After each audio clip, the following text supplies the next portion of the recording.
question the passing game nowadays is that the one-dimensional receiver is really starting to leave the game. You've got to be able to do it all. Of course, you got to run fast. Of course, you got to catch the ball. But route running savvy and toughness. And he lost the football. But this will fortunately wind up out of bounds. You can almost see inside his face mask there the look of relief. He coughed it up, but it goes out of bounds. They keep it. Someone carrying around the lucky horseshoe, aren't they? Now Burrow loses the football. But I think a Bengal player was able to get in there. He was. And they'll keep possession of the football. We always hear a lot of veterans on the defensive side of the football. They talk about smelling blood in the water, putting pressure on a rookie. They got to him there to force it free, but couldn't recover it. And you mentioned the pressure. Rookie quarterback, you're going to bring more pressure at him at all times because you don't know how he's going to hold up. He was fortunate there. Luck was on his side, able to recover that fumble. Now Joe Burrow on 3rd and long. Green's got it over the middle. And he can only manage to get this to the 45-yard line. Well short of the first. They do get 9, but it leads to 4th down. Just 2 minutes remaining here in the 4th quarter of what has been a one-sided affair. So the Bengals in possession of the football here. We get your reset offensively after having time to talk it over. And he deserves a bronze leg as he gets this one away. And problems spreading to the punt team now. This one goes all the way into the end zone on the fly, so that'll come back to the 20. Getting set to go again here, Robert Woods marches back onto the field. And now he's inching closer to a 200-yard game. He's been so solid.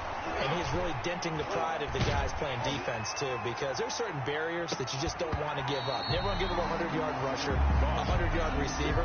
He's closing in on 200 yards. Wow, that's a really big game. On the coverage.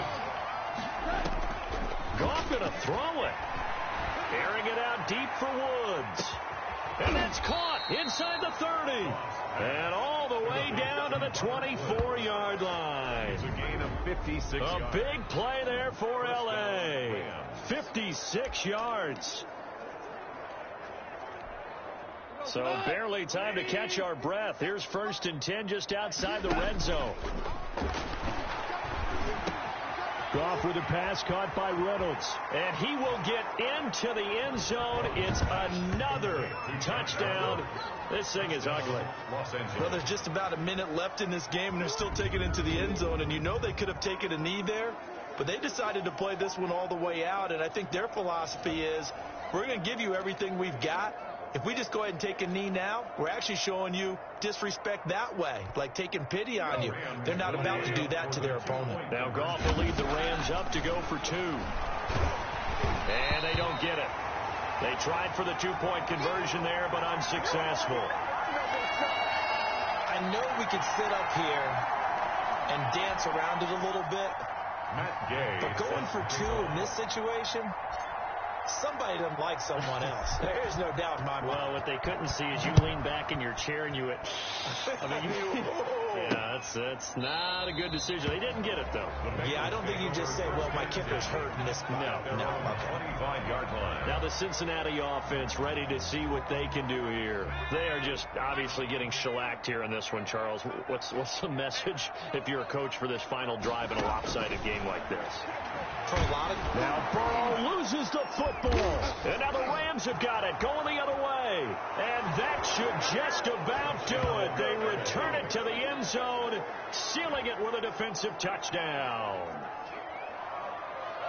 We know this defense has some playmakers. We saw it right there. Well, really, we've seen it the whole game. Isn't it nice to see that on the opposite side of the ball?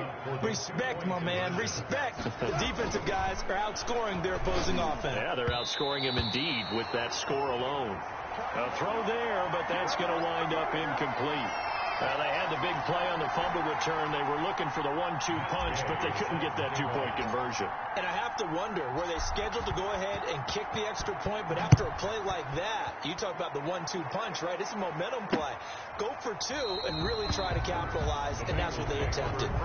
And Wilson is perfectly content to bring this out to the 25, a touchback. Cincinnati set to take over once again. They've lost this one. Their offense has struggled. do they try to put together something here at the end just to take into next week? Yeah, sometimes teams want to do that and coaches want to. I remember one time I was on a team and we were losing late in a game like this, and you knew it was lost. It was over, right? And the coach called a running play and pretty much said to everyone, I want to see something executed well before we get out of here. And that was the message to the team. Just something to build on. Just something to build on, get it done, and maybe we can look at that and say, we'll get better as we go forward. That one unable to develop, never got going. A loss of a couple, and it's second down. From the shotgun, Joe Burrow. Nowhere to go here. He lost the football. And now the Rams have got it, going the other way. And his guys will take over at the 30-yard line. So now with 6 seconds remaining, we get a timeout on the field. Recovered by the Rams. So 1st and 10 now from the 30.